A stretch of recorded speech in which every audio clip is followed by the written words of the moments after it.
주 예수 그리스도로부터 은혜와 평강이 함께 하시기를 축원합니다. 오늘은 고린도전서 3장 16절과 17절 말씀을 봉독하겠습니다. 너희가 하나님의 성전인 것과 하나님의 성령이 너희 안에 거하시는 것을 알지 못하느뇨. 누구든지 하나님의 성전을 더럽히면 하나님이 그 사람을 멸하시리라. 하나님의 성전은 거룩하니 너희도 그러하니라 라고 하는 말씀을 가지고 너희가 하나님의 성전이다 라는 주제로 말씀드리려고 하는 것입니다. 본문은 우리가 곧 하나님의 성전임을 가르쳐주고 있습니다.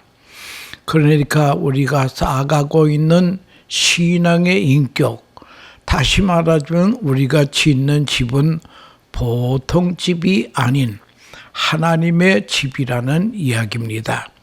너희는 하나님의 성전이라는 이 표현은 사도 바울의 특유한 비유입니다. 우리는 성전이라는 말을 할 때에 생각나는 것이 솔로몬의 성전을 연상하게 됩니다.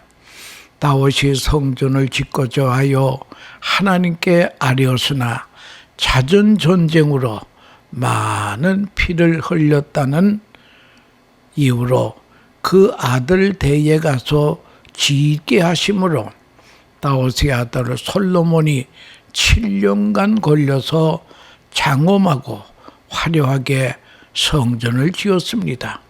그 영광스러운 성전을 우리는 늘 연상하게 됩니다. 그러한 것들을 생각하기 전에 반드시 기억해야 될 것이 있습니다. 첫째는 무엇인가 하니 성전의 주인은 하나님이시라는 생각입니다. 다시 말하자면 이 집은 사람의 집이 아니라 하나님의 집이라고 하는 것입니다. 그리고 두 번째 생각할 것은 무엇인가 하니 성전은 하나님에 의해서 설계가 되어 지어졌다라고 하는 것입니다. 역대상 28장 11절에서 19절에 보면 하나님께서 다윗을 통해서 성경 설계도를 자세히 영감으로 가르쳐 주었습니다.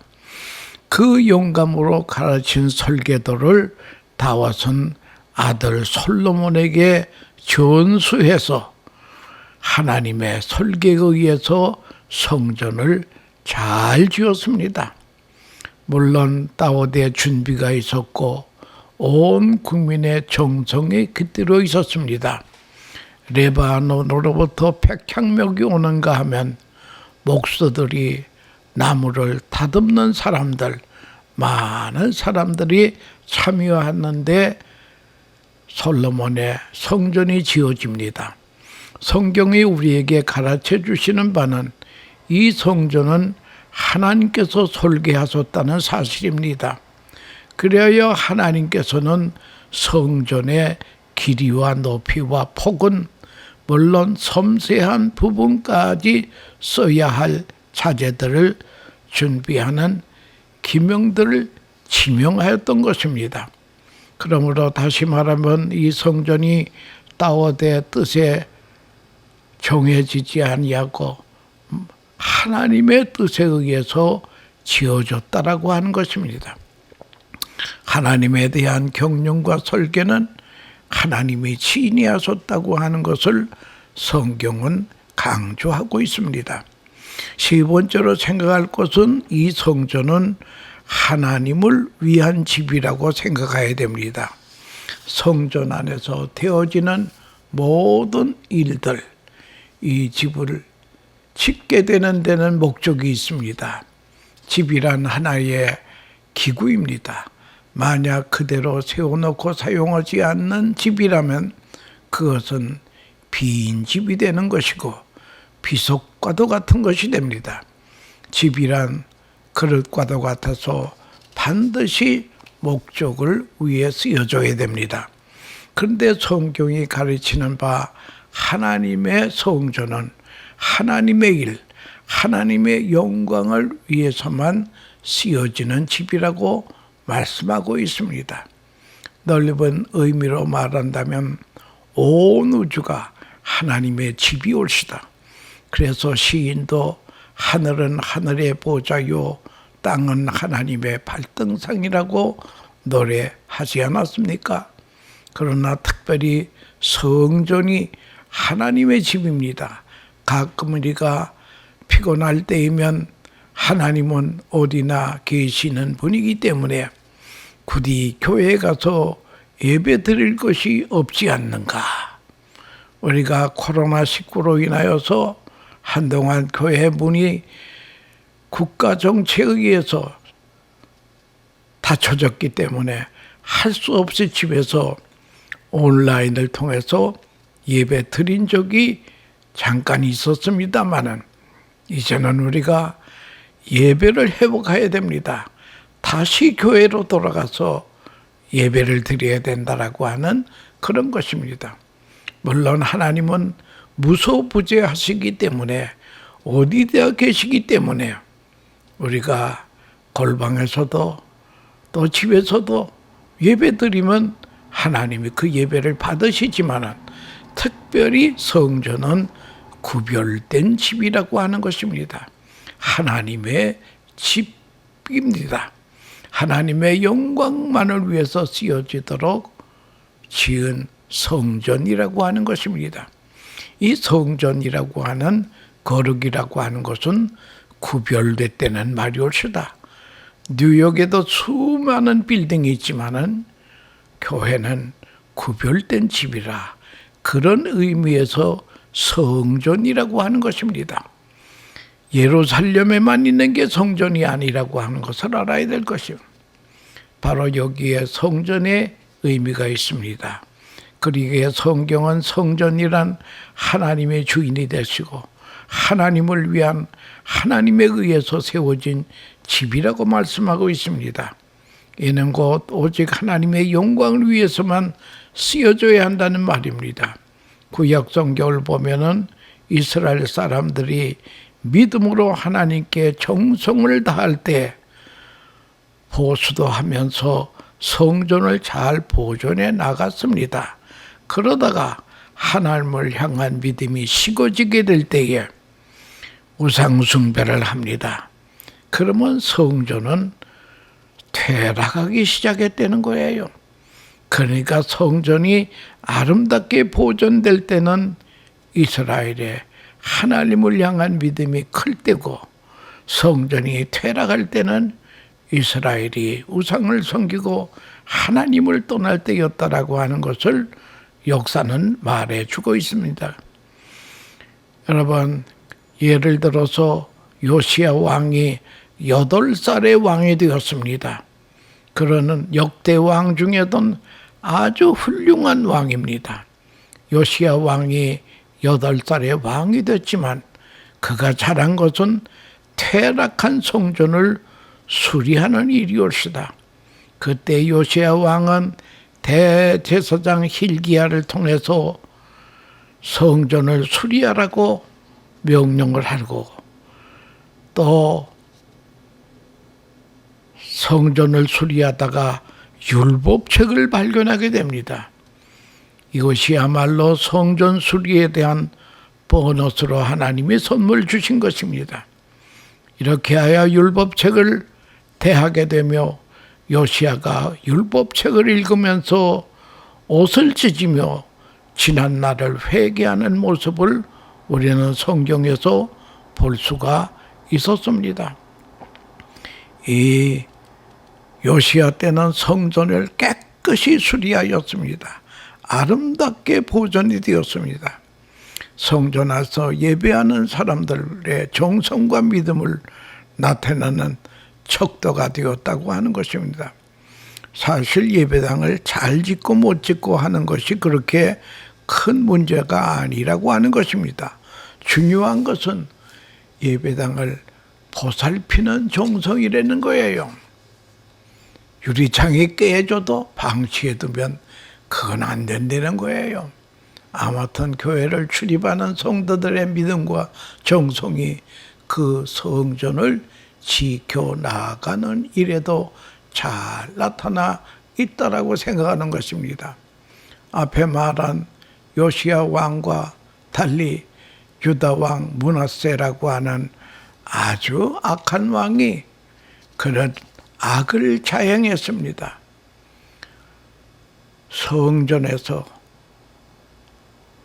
우상을 세우는 그런 악을 범하게 되었다고 하는 것입니다. 하나님께서 이를 용서하지 않았습니다. 그래야죠 마침내 바벨론 왕 느부갓네살을 통해서 그토록 귀하게 지은 솔로몬의 성전을 다 헐어버리게 됩니다. 이미 하나님의 영광에 떠나버린 집, 하나님을 위해 쓰여지지 아니하기 때문에, 우상을 위해 쓰여졌기 때문에 그런 집이 성전의 이름으로 거기에 있을 필요가 없기 때문에 느부갓네살 왕을 통해서 바벨론에 의해서 성전이 깨끗이 다 파괴가 되었다고 하는 것입니다. 그러므로 다시 말하자면 성전의 존재 목적은 하나님의 영광을 위하는 데만 있다는 것을 우리는 잊지 않아야 될 것입니다. 에베소 2장 22절에 보면 너희도 성령 안에서 하나님의 거실 처소가 되기 위하여 예수 안에서 함께 지어져 가느니라 는 말씀이 있습니다. 우리가 계속해서 성전을 아름답게 지어간다는 말입니다. 이 성전을 비유로 오늘 우리에게 주신 본문의 말씀의 의미는, 첫째는 너희는 성전이라는 것입니다. 이것은 오늘 본문의 주제가 되는 말씀입니다. 믿는 자의 몸과 인격이 곧 하나님의 집이라는 말입니다.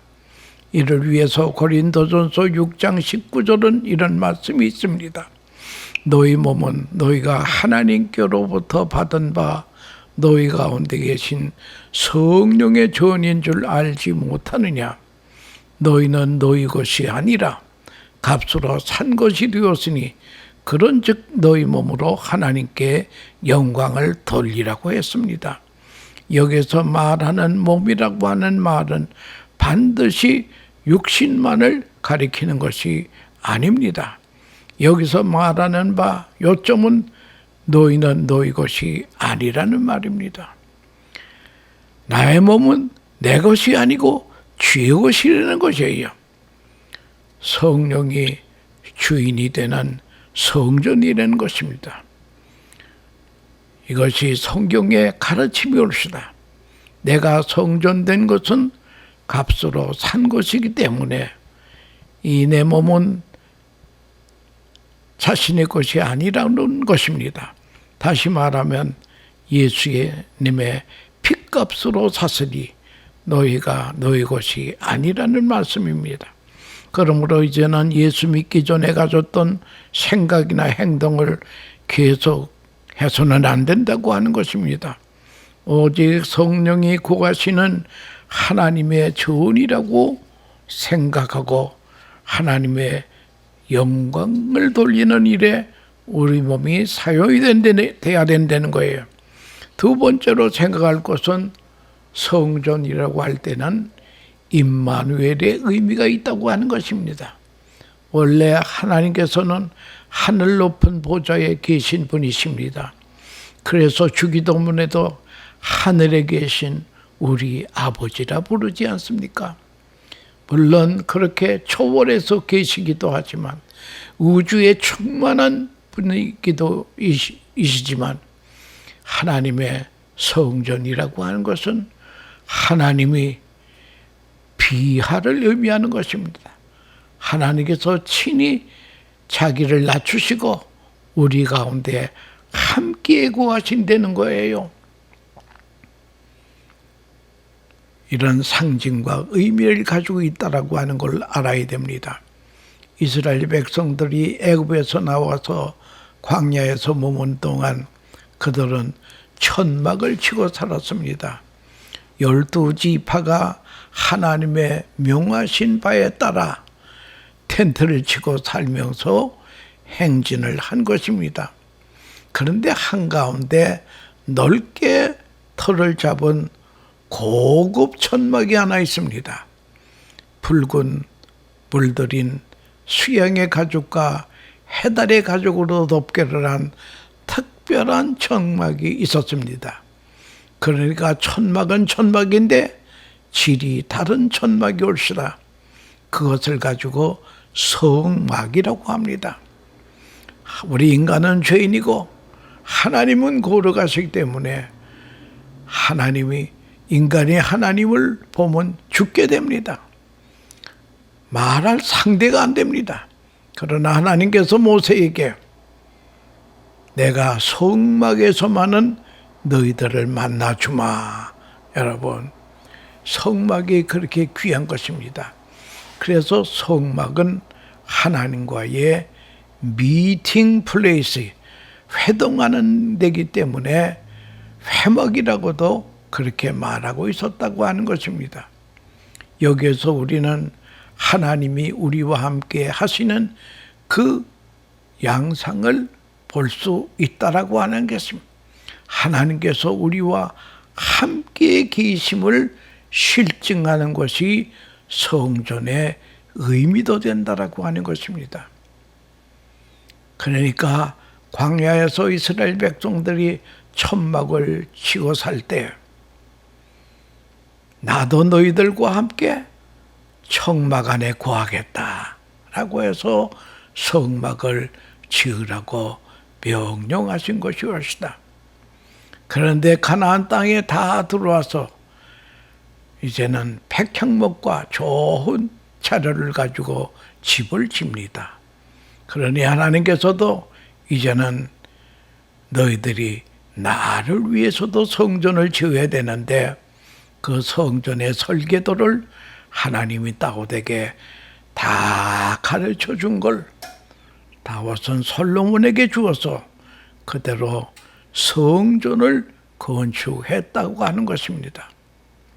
제일 좋은 곳으로 모든 자료는 극상품의 좋은 자료로 다 지은 것이 성전이라고 하는 것입니다.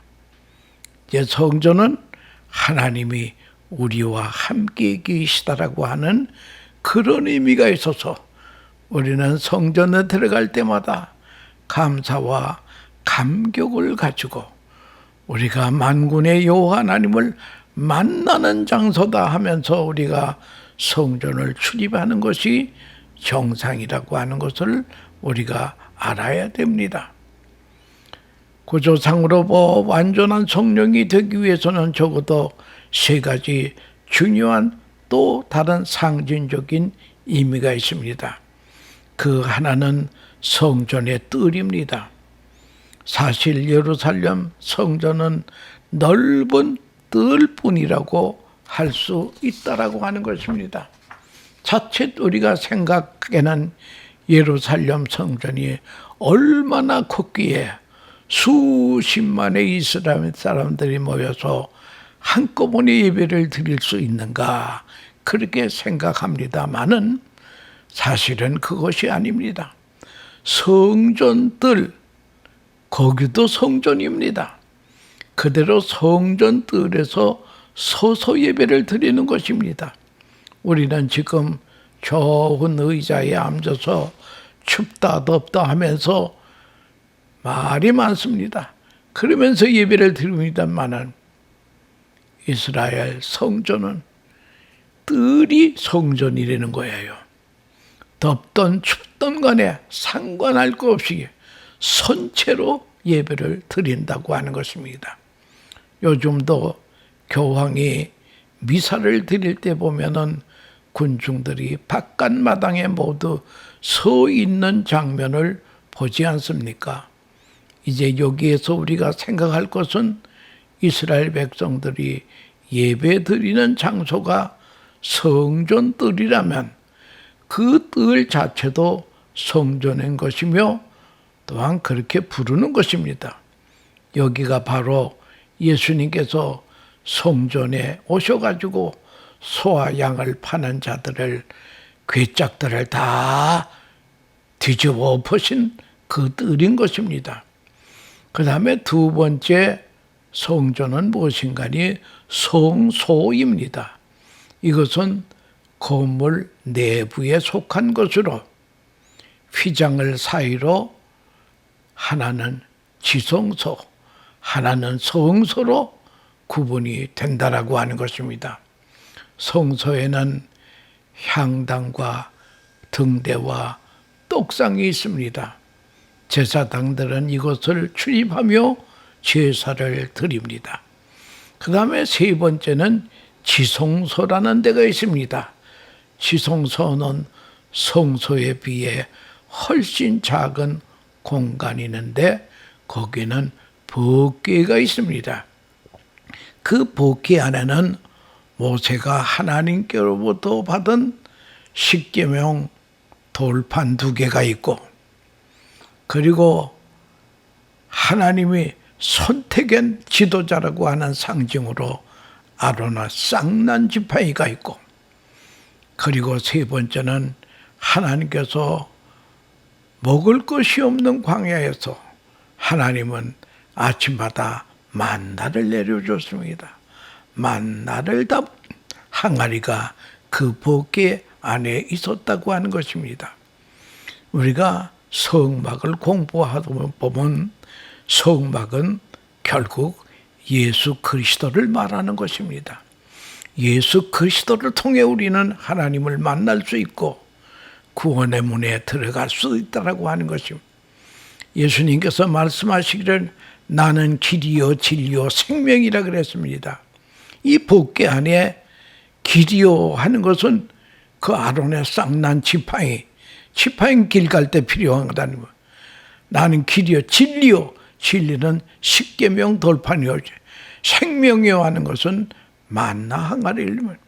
그러니까 이 법궤 안에 있는 이 세 가지도 곧 예수 그리스도를 상징하는 것이라고 하는 것을 알아야 될 것입니다. 하나님께서 우리와 함께 계시다고 하는 것이 지성소의 의미입니다. 선택하신 하나님의 백성을 죄를 용서해 주고 만나주시는 지성소가 있다는 것입니다. 지성소 안에는 상징적으로 괴짝이 하나 놓여 있는데 그 괴짝이 바로 법궤라고 하는 것을 알아야 해요. 법궤는 지성소 안에 있습니다. 그 법궤에는 양쪽에 그룹이 있는데 그룹과 그룹 사이가 거기가 시은소, 은혜를 베푸는 장소, 속죄소가 거기에 있다는 거예요. 그래서 대제사장이 1년에 1차씩 피를 가지고 나가서 백성들의 죄를 용서해 달라고 하나님 앞에 간구하는 데입니다. 그러므로 이 법궤는, 성소는, 지성소는 하나님의 임재를 의미하는 그런 것이라고 하는 것입니다. 규모로 작은 규모지만 거기에는 굉장한 하나님의 임재의 의미가 있다라고 하는 것을 그걸 우리가 알아야 될 것입니다. 그런데 성전에서 해야 할 일이 무엇입니까? 단적으로 말해서 제사를 드리는 일이 옳시다. 그러면 가장 중요한 역할은 하나님 앞에 드리는 제사인데요. 그렇다면 제사란 무엇인가 할 때에 우리는 흔히 하나님 앞에 선물이나 뇌물을 드려서 하나님의 노여움을 풀고 하나님을 기쁘시게 하는 것이 아닌가 생각할 수도 있는데 그건 아니라고 하는 것입니다. 제사가 갖는 신학적인 의미가 그런 것이 아닙니다. 그래서 이사야서 1장의 11절에 이하에 볼 것 같으면은 나는 수양의 번제와 살찜 짐승의 기름에 배불렀고 나는 수송아지나 어린 양이나 수용소의 피를 기뻐하지 아니하노라.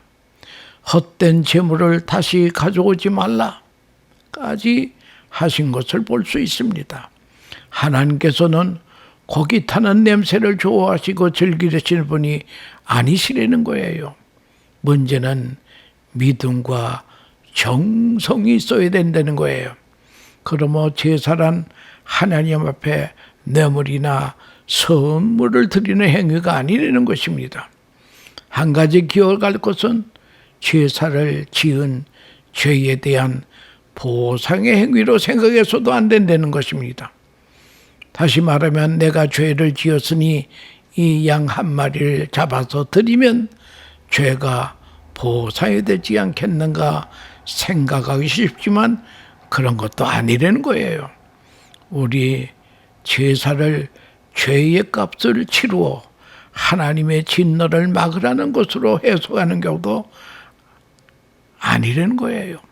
그러나 근본적인 의미는 무엇인가 하면은 제사를 드리는 가장 중요한 의미가 무엇인가 하면은 그것은 하나님의 자기 희생에 대한 계시라고 하는 사실입니다.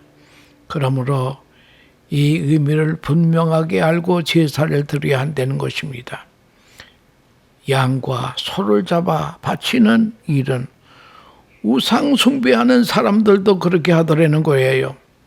그러기에 하나님 앞에 드리는 제사를 자칫 잘못 생각하면 우상 앞에 드리는 것처럼 혼돈하기가 쉬운 것입니다. 하지만 하나님께 드리는 희생의 제물은 신의 진노를 막기 위하여 제물을 드린다는 식의 우상이 되어서는 안 된다는 거예요. 하나님께서 우리 죄인을 용서하기 위해서 얼마나 큰 희생의 값을 치루어 줬는가를 보여주는 행위가 바로 제사라는 것입니다. 그러기에 이것은 곧 십자가를 의미하는 것입니다. 십자가는 의로우신 하나님께서 죄인을 영접하시기 위해서 사랑하시기 위해서 치루어야 했던 엄청난 희생 그 자체, 제사란 바로 그 희생을 치르는 계수로 지어진다라고 하는 것을 그걸 우리가 알아야 된다라고 하는 것입니다. 그래서 먼저 우리는 이 제사의 의미, 예배의 의미를 잘 알아야 될 것입니다.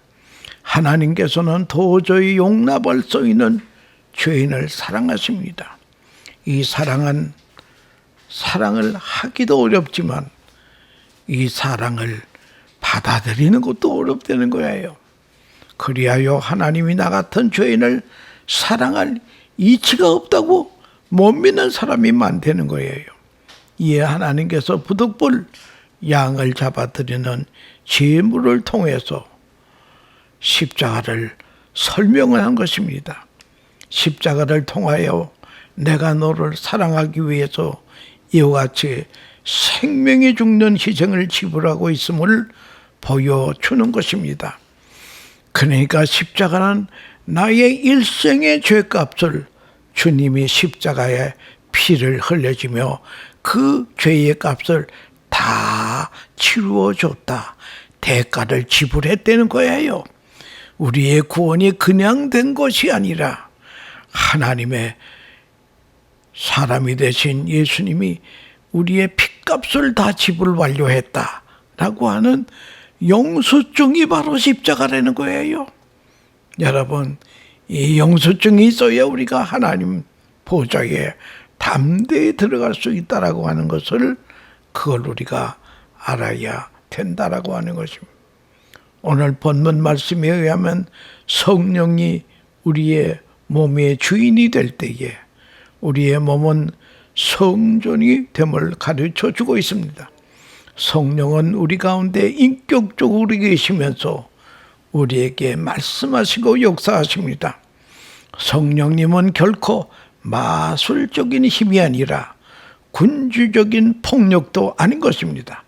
성령은 마치 다정한 사람이 곁에 앉아서 위로하고 유익한 이야기를 들려주는 것 같은 인격적 관계로 우리와 함께 계십니다. 그래서 우리의 몸은 성령과 영이 만나는 장소라고 하는 것입니다. 이때에 성령이 우리의 몸을 주관하게 되고 우리의 몸은 성령에 순종하게 될 때에 성전으로서의 재구실을 하게 된다라고 하는 것입니다. 그런데 만일 우리가 내 안에 계신 성령님을 거역하면 어떻게 되느냐? 성령께서 탄식하시고 근심하시게 된다는 거예요. 성령님이 탄식하고 근심하면 나도 그런 탄식과 근심거리가 생긴다고 하는 것을 그걸 알아요. 성령을 기쁘시게 해드리는 그러한 성도들이 돼야 된다라고 하는 것을 알아야 되겠습니다. 성령님이 우리의 인격을 지배하고 우리의 인격이 거기에 순종할 때 우리의 몸은 하나님의 거룩한 성전이 되는 것입니다. 이 오늘 본문의 말씀은 우리의 몸이 성전인 것을 전제하고 경고하십니다. 누구든지 하나님의 성전을 더럽히면 하나님이 그 사람을 멸하시리라 말씀하셨습니다. 역사적으로 거슬러 올라가서 보면 솔로몬 성전, 곧 하나님의 성전을 더럽힌 자를 하나님께서 멸하신다고 했습니다. 하나님께서는 예나 오늘이나 하나님의 집을 더럽힌 자를 용서하지 않겠다는 것입니다. 왜냐하면 그것은 하나님의 이름에 대한 도전적인 거기 때문에 그렇습니다.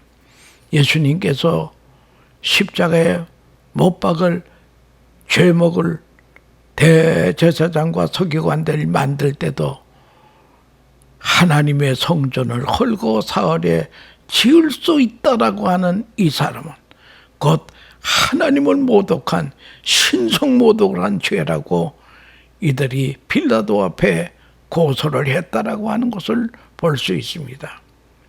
여러분, 아무튼 우리가 한 가지 알아야 될 것은 성전을 회방하고 모독하는 것과 하나님을 회방하고 모독하는 일이 똑같은 죄라고 하는 것을 알아야 될 것입니다. 그 때문에 성전을 더럽히면 회방한 사람은 끌어내어 돌로 쳐 죽인 것이 구약의 사건들이었습니다.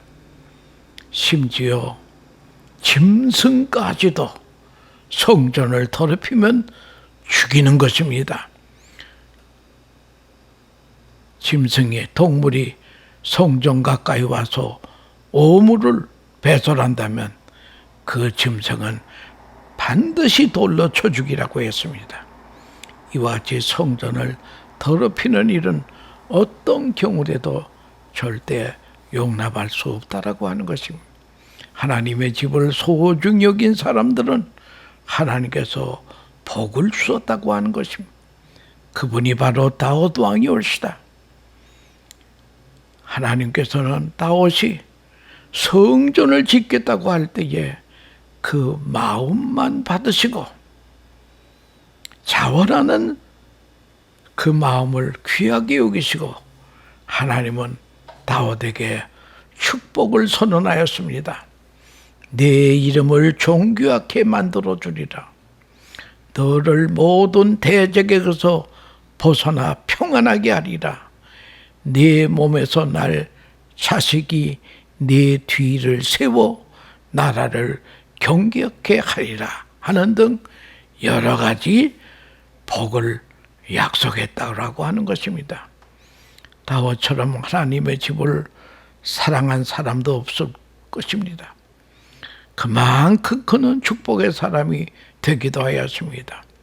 오늘 말씀의 결론을 보면 하나님의 성전은 거룩하니 너희도 그러하니라 하였습니다. 너희도 거룩하라는 거예요. 따라서 성전인 우리의 몸은 언제나 거룩하고 깨끗해야 됩니다. 거룩이란 말로 구별됐다는 그런 뜻이 있는 것입니다. 여러분, 우리의 몸을 깨끗하게 하는 것도 신앙이라고 하는 것을 잊지 않아야 됩니다. 우리의 몸은 하나님의 일을 해야 하는 소중한 그릇이옵시다. 그러므로 먹고 마시는 것도 절제해야 하며 자고 깨는 시간도 정해진 시간에 자고 깨야 건강을 지켜야 됩니다. 가끔 건강의 비결을 말하는 사람도 있습니다. 그런데 공통점이 무엇인가 하면은 오직 생활의 리듬이라고 하는 것입니다. 먹는 것 과식하지 말고 제때에 먹고 제때에 자는 것, 제 시간에 모든 걸 해나가는 것, 그것이 건강의 비결이라고 하지 않습니다. 건강해야 주님의 일도 할 수 있지 않겠습니까? 그러므로 우리는 절제하는 가운데 우리의 몸을 깨끗하고 건강하게 지킬 책임이 있다라고 하는 것입니다. 또 우리는 정신을 관리를 잘해야 됩니다. 몸의 성전의 뜰이라면, 몸이, 우리의 육신이 성전의 뜰이라면 우리의 정신은 성소가 되겠습니다. 성소는 복잡하고 구질구질한 것 많이 놔두는 데가 아닙니다. 우리의 정신이 잡스럽고 살만하면 안 된다고 하는 것입니다. 그리 성소 안에는 촛대와 떡상과 분향단 딱 몇 개가 있듯이 우리의 생각 관리도 거룩한 생각을 해야 됩니다. 추한 생각하지 않아야 된다는 거예요. 그리고 지성소는 우리의 영과 같은 것입니다. 따라서 이 영이 깨끗하지 못할 때에 우리는 하나님을 만날 수 없는 것입니다. 그래서 예수님께서 산상수훈에서 심령이 가난한 자는 복이 있나니 저희가 하나님을 볼 것이요 하지 않았습니까? 영이 깨끗해야 될 것입니다. 그래야 하나님을 만날 수 있게 됩니다. 야고보서 3장 10절 말씀에 보면 한 입으로 찬송과 저주가 나는도다. 마땅히 찬송하고 전도해야 할 입을 가지고 악한 말을 저주하는 말이 나와서는 안 된다 그래요. 어떻게 샘에서 단물과 쓴물이 같이 나올 수 있겠습니까? 그건 말이 안 된다는 거예요. 이미 성전의 의미를 잃어버린 것입니다. 그러기에 오늘 본문 말씀은 너희는 하나님의 성전이라는 전제하에 하나님의 성전은 거룩하니 너희도 거룩하게 지키라고 하는 것이 성령님의 당부라고 하는 말씀을 명심하면서 우리는 주님 대면할 때까지 내 몸은 하나님의 성전이라고 하는 성전의식을 가지고 인생길에 승리하는 성도들 되시기를 축원합니다. 감사합니다.